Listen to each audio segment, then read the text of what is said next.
Bread is a source of sustenance in most countries, gluten-free for some of us, of course. The concept of breaking bread has been part of our collective culture, ethnically, religiously, spiritually, and symbolizes peacemaking, community, conversation, sharing, and often much more. Originally, the passing along of bread starters, fermented dough bakers with flour and water, also known as mother dough or sponge, literally kept the makings of the bread alive, meaning that a single starter could yield millions of loaves of bread. Of course, this was prior to the fast-acting yeast available today. With COVID-19, initially yeast was hard to come by in the groceries. In fact, I had to order mine online, just as everyone else was hunkering down and wondering how they would manage the pandemic without the convenience of the store shelves being stocked with things we take for granted. We took to our own kitchens and went back to some of those early traditions, baking bread for our loved ones. Bread, colloquially, is also known as money, another link to sustenance, sustainability. You can see how important bread is, and particularly for individuals yearning to be independent wage earners and entrepreneurs without the benefits, conveniences, or accessibility to the means. Cape Flats or townships in the area surrounding Cape Town in South Africa is one of those areas. Welcome to Small and Gutsy, a podcast featuring interviews with nonprofit and social impact organizations under $10 million. My name is Laura Witkoff, and I'm excited and proud to be your host. My hope is that you love the stories as much as we do, and perhaps you will find needed services, a job, volunteer, invest in, or donate. Feel free to pass along any valuable information you hear today to others, and remember to send me the name of any organization you'd like featured at reachus@theintrinsicgroup.com. South Africa is a divided country between rich and poor, and further divided by their bread heritage due to the history of government-subsidized bread of the apartheid era. Bread companies continue to dominate, with very little creativity coming from the baking community. 1 in 3 people bake in South Africa, but very few economize their baking, leaving very little healthy bread sold on the ground by the people for the people. In many countries around the world, the informal baking trade makes up nearly 50% of the sector, whereas in South Africa, it's less than 5%. Jeremy Barty, founder and curator of Bread Rev, is changing all of that. Bread Rev is committed to helping people bake beautiful, healthy bread and supporting commercializing it as a way of bringing balance to the baking industry in South Africa. Their tagline is, "Bake it, build it, learn it." And their 3 bread revs are Bread Reverence, Bread Revolution, and Bread Revival. I am so excited to learn more and welcome my guest today, founder and curator of Bread Rev, Jeremy Barty. So let's get started. Welcome, Jeremy. What a wonderful and interesting podcast I think we have today. You're not a nonprofit, but you are absolutely a social enterprise and making a huge impact in the community surrounding South Africa, the flats and the townships. So please share your passion for bread and how you came to begin to do this for the surrounding communities who need it. Well, thanks very much for having me. It was really great listening to you. Great intro just to hear that. I think that bread is, well, as you've mentioned, it's very intrinsic. And I come from a family of food. So we've had restaurants in our family and we have cookery schools and our mothers have taught at Cordon Bleu. I latched on to baking passionately at a very young age. And so I suppose that's where it comes from. So I've baked most of my life. And although I do have other vocation, I work in change as a consultant, bread has become sort of that thing that I can try and use to help people come together. Like you mentioned, the divide between rich and poor. I mean, South Africa is very diverse and has a huge divide. And it's very obvious. So, I think the story maybe starts with me wanting to help as part of being a South African. I was brought up in apartheid, which was sort of a legislated segregation, and wanting to try and help with that. And how could I do that? Coming from the world of organizational change or being a consultant, you really merge those 2 loves that you have. One is that you can see the future and you want people to sort of get on board and think about what is their future and making it possible. And the other is your love for cooking or specifically baking. You latched on to that and really wanted to merge those two interests. I think it's quite a story. And then on top of that, having input from the folks who are bakers in those communities who want to be self-sustaining. And so I'd love for you to take us back a little bit of 5 years. I've seen a little bit online through some of the videos of the first oven, which I loved because it was a coffee container. I just loved it. It really started with a desire to go and try and bake with ordinary folk. Right in the beginning, and I thought, okay, well, how will I do that? And I thought, well, I could just get an oven and we could put it on a trailer. And I started exploring and chatting to various people. And I met this one pastor who had what we call a shack church. He gave me permission. He said, you can, anytime you want to come in the week, the shack is empty, you can come and experiment. And he said, if you arrive, people will come.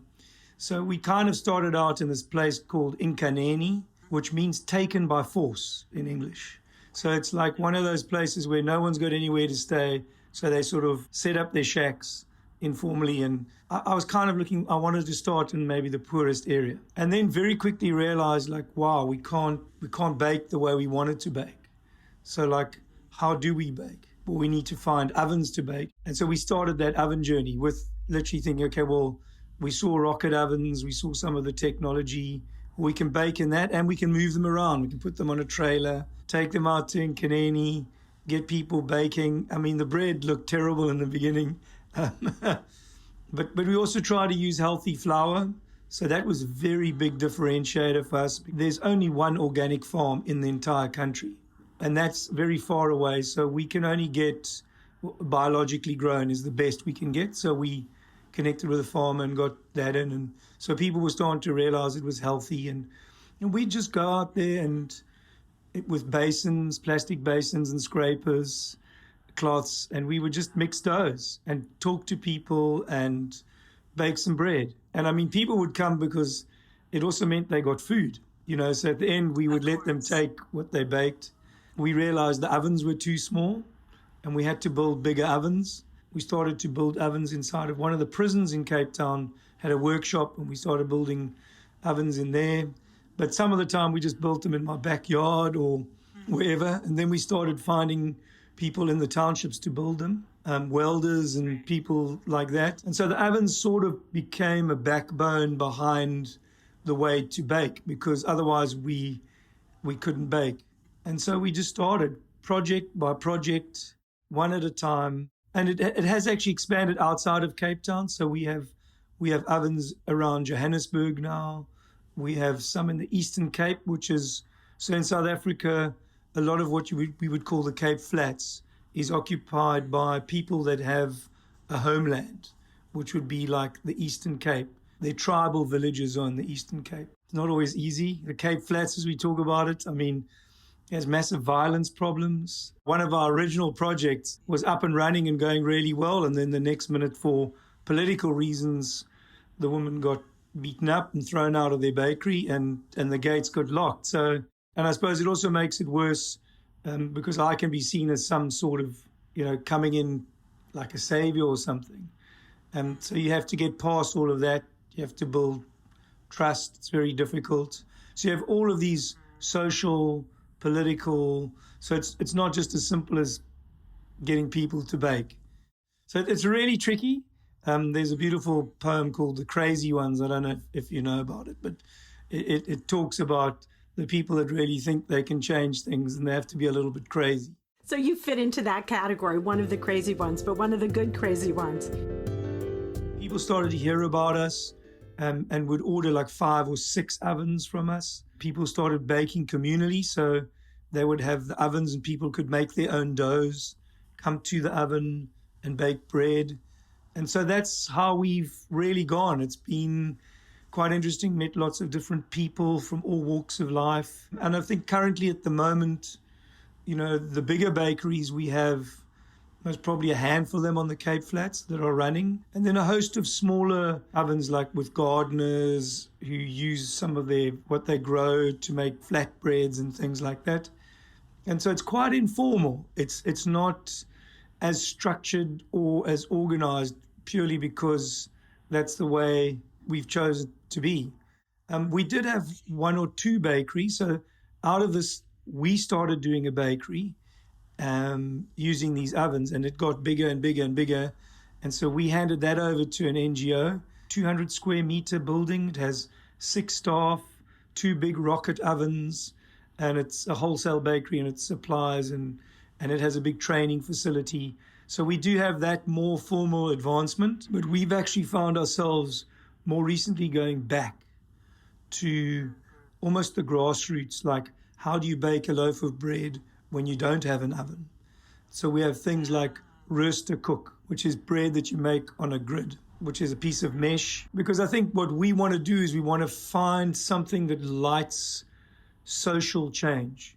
I think your trajectory is so interesting in so many ways. You literally started in a gathering place to bake and break bread together with the community to satisfy their hunger, maybe their interest or their curiosity or their ability to sustain themselves economically.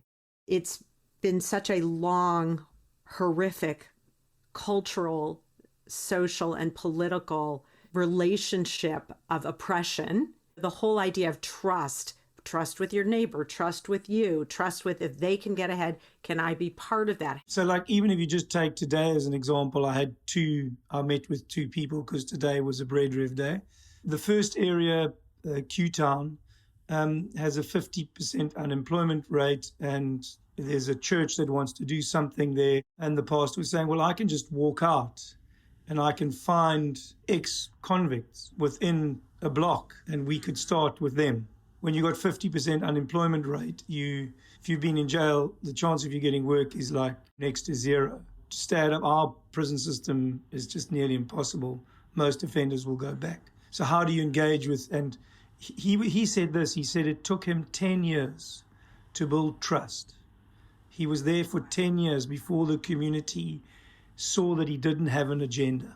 They want to know what your agenda is because everyone has an agenda. So it's a different way of living and quite violent. Like my oven builder, the guy who I build ovens with at the moment, when I go to fetch him, he always says, well, when you arrive, just look at the field, because if there are people running in the field, turn around and drive away, because there's 2 sets of flats. So you have the one gang will come over and raid them and the other. And the gangsters are really not bad people, funnily enough.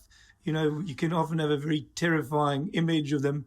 Believe me, if you challenge them, you'll be in trouble. But around a fire, or if they're mixing a dough, we got them baking and selling, you know. Really nice guys, you know, maybe 17, 18-year-old guys. Although it's terrifying in some ways, in other ways, people love to engage with bread. And everyone loves to mix a dough. So I think what we do is we generally arrive, and as quickly as we can, we get everyone mixing a dough. And that kind of gets the conversations going. And we talk about how one can economize it, how you scale it, and that sort of stuff. So you provide a lot, actually, of education so that maybe folks will take this on as their own. So not only will they buy into it, but they will and participate, but they will take it on as their own. The story that you told about the gang members joining in, and really there is a level of engagement. What is the likelihood that they could create gang bread? In a suburb that's more affluent, there's a coffee shop called Gangstar. It's ex-gangsters, ex-cons that serve you coffee and bread and stuff. I mean, I think South Africa's actually got quite a lot of NGOs really trying to help. I think like some projects can take a long time, and a lot of them fail, and then or they change shape. If the oven doesn't work over here, the oven moves and it's got to go and work over there. I suppose in a way, one of the reasons why we're not an NGO in the sense is that ours is quite risky, and a lot of the businesses that would give funds wouldn't give funds for a project like ours. So a lot of our money has come for very specific projects because people have seen it and said, okay, we want to support you in that project. And yet the results that you're getting are quite remarkable. And I have to ask you this question as a business consultant. Do you feel that you are learning from Bread Rev? It's very different. It's culturally very different. It's almost like they're 2 worlds. How people work together in a business and how people work together in, say, in Kaneni is very different. There's a lot more sharing, actually, because if you have, you share, because there'll be a day when you don't have. We're quite a religious country, so there's a lot of churches. So a lot of people that are hungry go to feeding schemes. I mean, if we didn't have the feeding schemes or the social grants in this country, I think we'd be in real big trouble. And those are like food banks in the United States, I assume, right? It's more just like a church that we have hundreds of churches. And so it'll be a church that has literally gets some vegetables from somewhere, some, grains or whatever, puts it in a big pot and serves soup. Even today we were looking at, we can feed kids at school with this particular kind of bread which we make, which is, it's a whole grain, what we would call a seed loaf. But you can have 2 slices of that and it doesn't give you a sugar spike. It keeps you consistent throughout the day, which is a massive problem in the townships, because most of the kids go to school, if they're lucky, they'll get what's 50 cents. It's like a packet of chips, a little tiny packet of really bad for you chips. And I think maybe a Kool-Aid, which is like a powdered drink. The nutritional aspect that you bring up is so key. I did a little bit of work in Uganda, and one of the things that was so important there basically was around HIV and kids who were orphaned who couldn't even get to school. It was doing a breakfast program and putting vitamins in a porridge. What you're suggesting, and I think it's so great, is kids who have a piece of this grained bread that has nutrition in it can sustain them so that they can actually learn in school. Yeah, I mean, that's the crazy part about it. That's the hope. The hope is that if we do get enough people baking and they do bake really healthy bread, it economizes them, first of all, but it also brings health. In the more affluent areas, places, you can get your healthy food, but it costs. And it costs more than normal food. So if you want a free-range chicken, it costs more. Poor people don't have that option. So what is it that they can have that gives them some level of health? Farmers are also everything's getting squeezed, So the flour companies, the millers, own the bakeries that bake the government bread, it's not government bread anymore.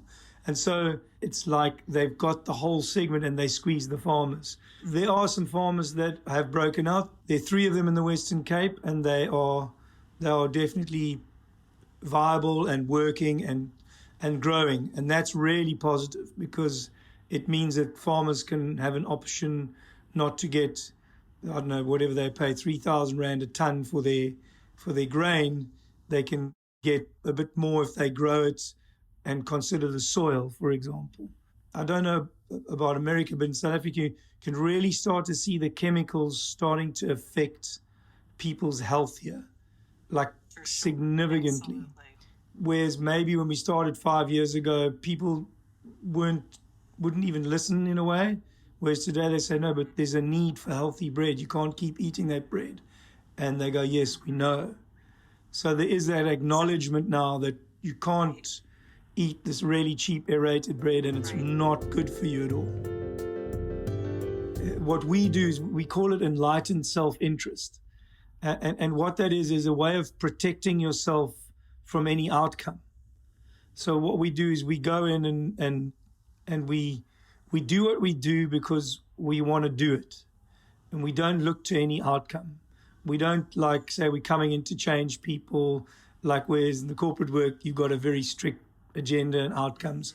Here, you can't really work like that. You've got to do it because you want to do it and not what you're going to get out of it. It's maybe not enlightened self-interest, but it's more, that's what we call it, but it's protecting yourself from, the incessant need, because you always have people around you that need things, that have absolutely nothing, that'll ask you for things all the time. And just to try and let them know that you're just on a level playing field, which is quite hard as a white male going into, which is predominantly black. I mean, still segregated in Cape Town, Johannesburg. There's been a lot of transformation, but in Cape Town, not as much. I mean, I do it because I want to do it, and sometimes it does get you down. You got to guard against hopelessness, but yeah.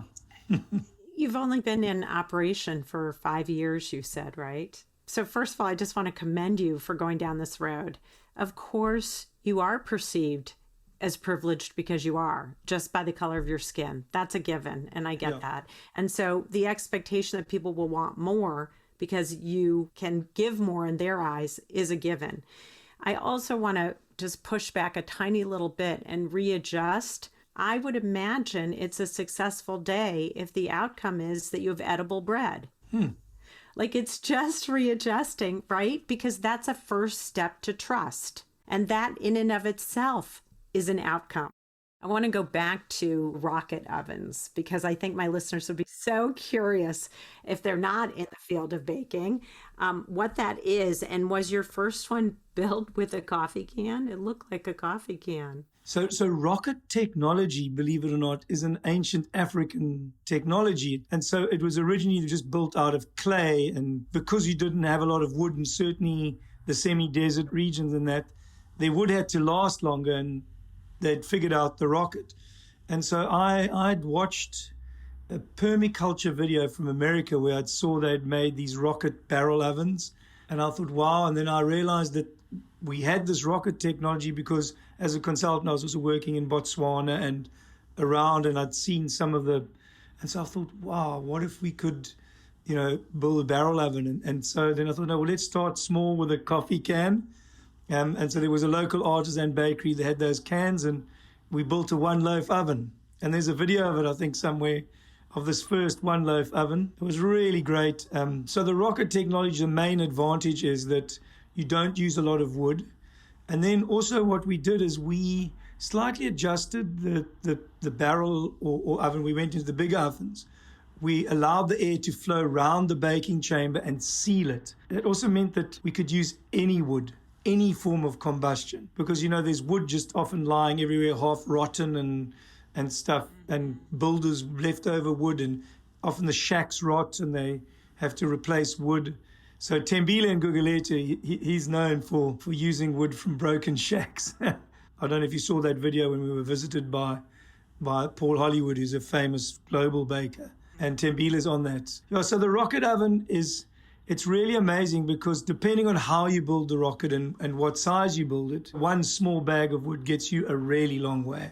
So the progression, but definitely, if you look at, running water, first of all, most of the shacks don't have running water. You can't just turn on a tap. And then electricity. You don't have electricity, or it's illegal, or if it's not illegal and that's dangerous, it's expensive. And if you have a domestic kind of oven, you turn that on.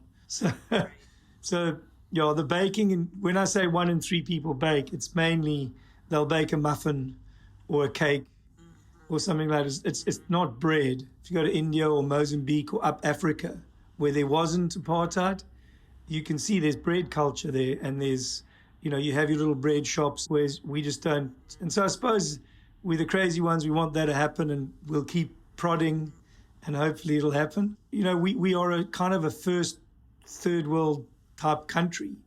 So that's, if you come to Cape Town, is incredibly beautiful.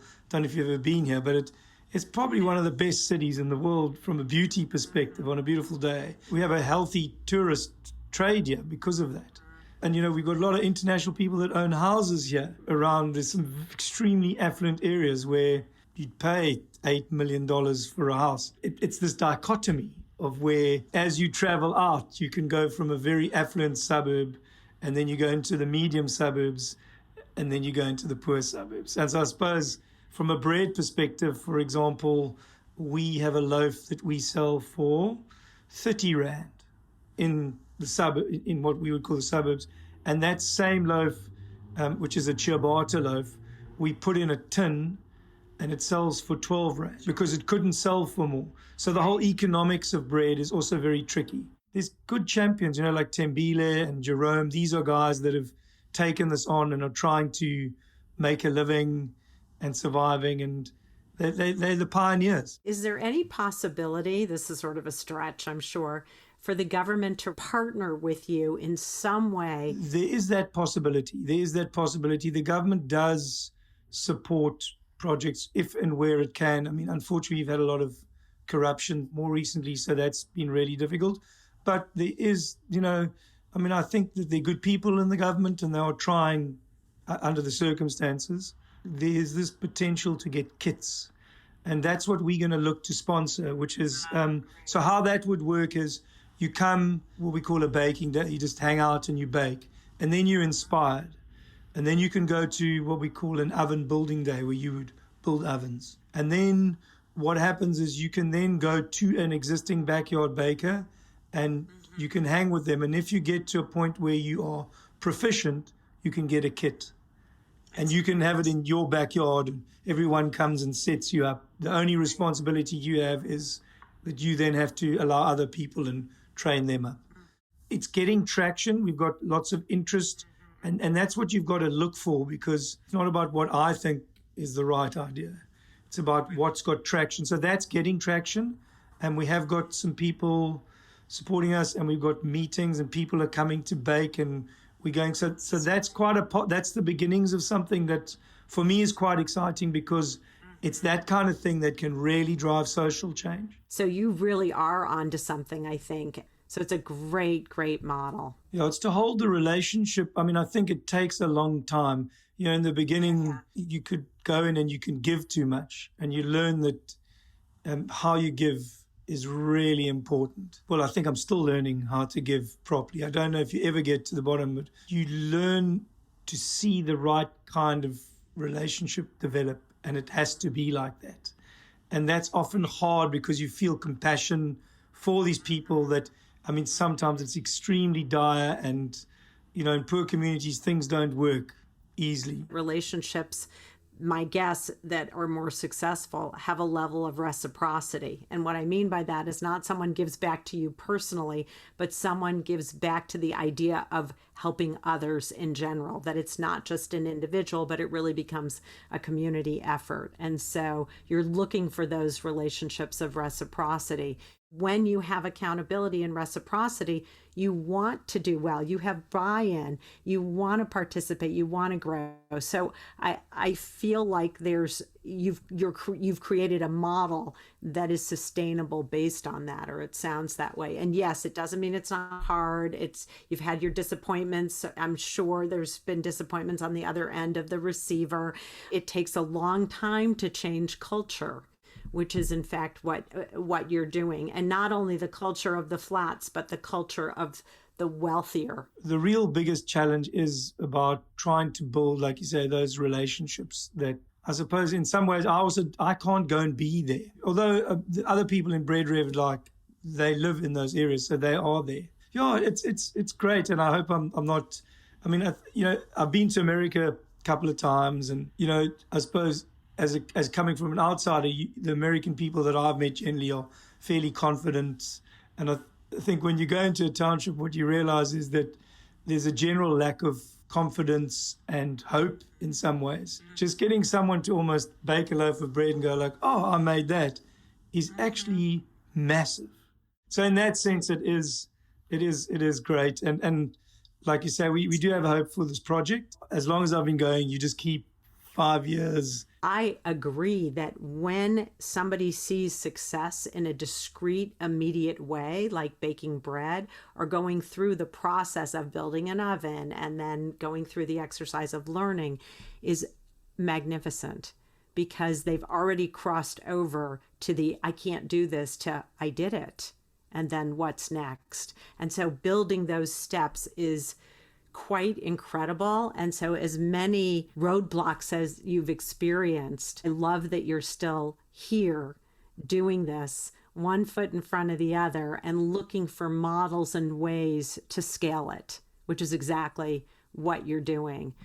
Is there a typical day for Bread Rev? So it's had very different seasons. So at one stage we were in a warehouse, we were all building ovens and baking. And that was a season that we realized in the end wasn't sustainable, that the ovens needed to be built out there. So we moved. I mean, today was it was a Bread Rev day. So going out to meet people that are leaders in the community as a start, to get permission or to say, could we try this? So that's kind of some of the days.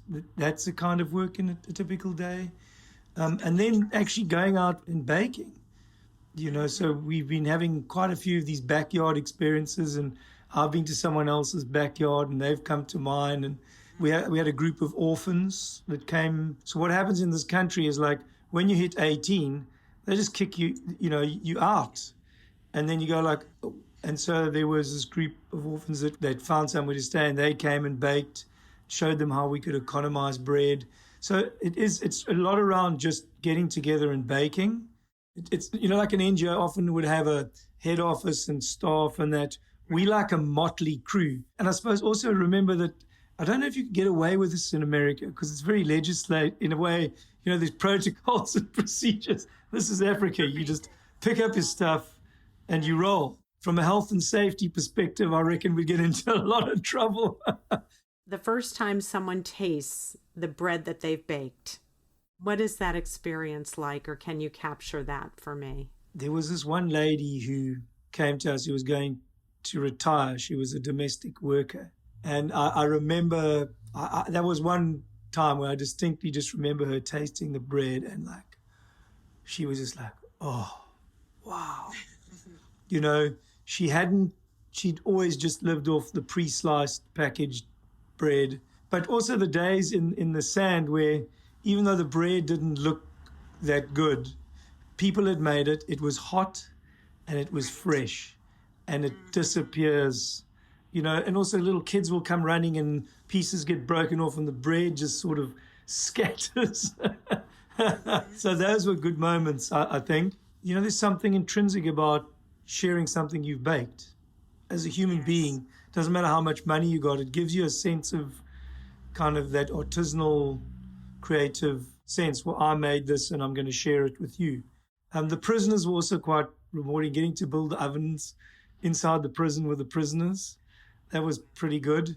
And then maybe one highlight project, one company paid us to come and do a team build with them. And what we did was we went up and took the Polesmore ovens, the prison ovens, on a trailer, drove out to this sort of fairly remote school outside of Cape Town, trained all the people up the day before on how to bake bread. And then we went to the school and literally baked bread with the children for the whole day. And that was really hard work lugging the ovens and stuff, but that was pretty rewarding. So there've been some great highlights along the way of that kind of thing. Small and Gutsy is sponsored by the Intrinsic Group, my boutique management consulting firm specializing in guiding organizations to leverage talent, optimize processes, and to ensure the organization's narrative is aligned with their culture. We'd love to invite you to be a sponsor. So if you're interested in sponsoring Small and Gutsy to keep it going, please reach out to me at reachus@theintrinsicgroup.com. So I have a round of quick, gutsy questions as we come toward the end of the podcast. So share with me, what is at the top of your wish list for Bread Rev? But it can't be financing or money related. What's at the top of your wish list? I'd call it the spark that lights the fire. In other words, even though we've been doing this for 5 years, we haven't seen social expansion away from the projects that we have done. In other words, I'd love to see a movement start to happen where in one area little bakeries start to pop up. And I think it's coming, but that would be my wish. If you were to think of a song that describes Bread Rev, what would it be? So we had a guy died recently, a South African musician called Johnny Clegg. I don't know if you've ever heard of Johnny Clegg, but he was what you would call a white Zulu. In other words, he was white, but he could speak Zulu, and he's a prolific song. He tells the story of the song where all the workers are singing about Friday. It's all about these guys working on this chicken farm, and they're talking about how Friday is going to come. It's a beautiful song. So I'd say something like that would epitomize Bread Rev, because it's got that African sort of spirit and that rhythm. What makes Bread Rev gutsy? We just take risks. We just do stuff. It's gutsy. I mean, some people think we're nuts, Our risk profile is a bit left of center. I mean, that's why I really love the name, the small, the small and gutsy. I thought that kind of even in a way names what we're doing. Yeah, I think so too. And more so not me, but those people in containers and garages and shacks that are getting up early to bake bread and sell it. I love that you say that. And so as social and economic change hopefully continues, I want to dedicate this podcast to all the people who've gained the knowledge that you've given to them, and they're getting up early every morning in their backyards, in their garages, in their shacks, in their whatever, baking bread and selling it for the sustainability of themselves and growth and for better health. What is something that outsiders or maybe even a few insiders don't know about Bread Rev? What came to mind is we are not oven builders. We have no idea. We just learned. I think that's the one thing, is that we definitely wing it when it comes to ovens. If you could get one celebrity or influencer to endorse or talk about Bread Rev, to really kind of create that social change, that buzz, who might it be? That's quite interesting.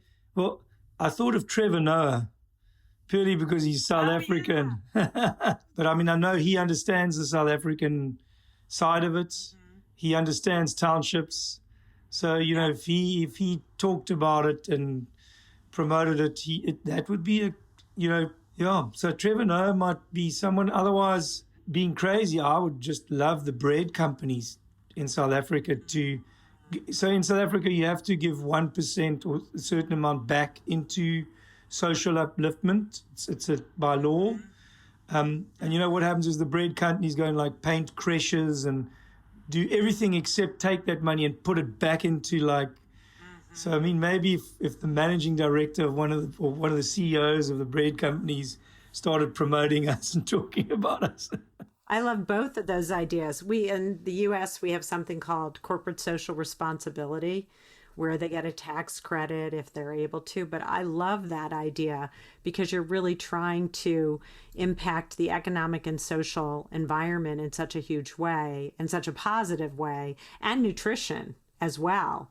So it would be really great if they did not only endorse it, but put some money behind it. I'm kind of also, a hope, maybe an unrealistic hope, is that it happens right at grassroots without funding. In some ways, like by the people, for the people, so that they take up this health thing and they say, no, we're going to eat. And then I hope the government supports that structure, but it needs to come from those people. When the people who are impacted by the change have a say in the change, it's an easier sell. And I think you're going about it exactly the right way because you're engaging folks in both nourishment, education, and the opportunity to sustain themselves. And so their input, buy-in, even though the educational piece is sort of laid out, the way they interpret it and do it is really based on how they want to do it, and you're going to support them. So I love that. There's real buy-in. It's not anything being done to them. It's an offering that they get to participate as an equal partner. Now, let my listeners know how they can find out about you. What's the best way to reach out and get to know who you are and what you're doing? Breadrev.com is our website, www.breadrev.com.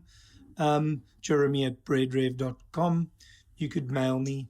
So I just want to thank you for spending so much time with me today. This was enlightening, interesting, engaging, beautiful example of social and economic change, social cultural change, and the economic opportunities that you are providing for your fellow countrymen in the flats and the townships of South Africa. It's beautiful and beyond, a bit beyond, as you've shared. Thank you so much for making the time. I also appreciate that. Thank you. Thank you for listening. If you like this podcast, please share it with your friends, give us some stars and write a review on Apple or wherever you listen to podcasts, or buy us a coffee. Buymeacoffee.com/small and gutsy.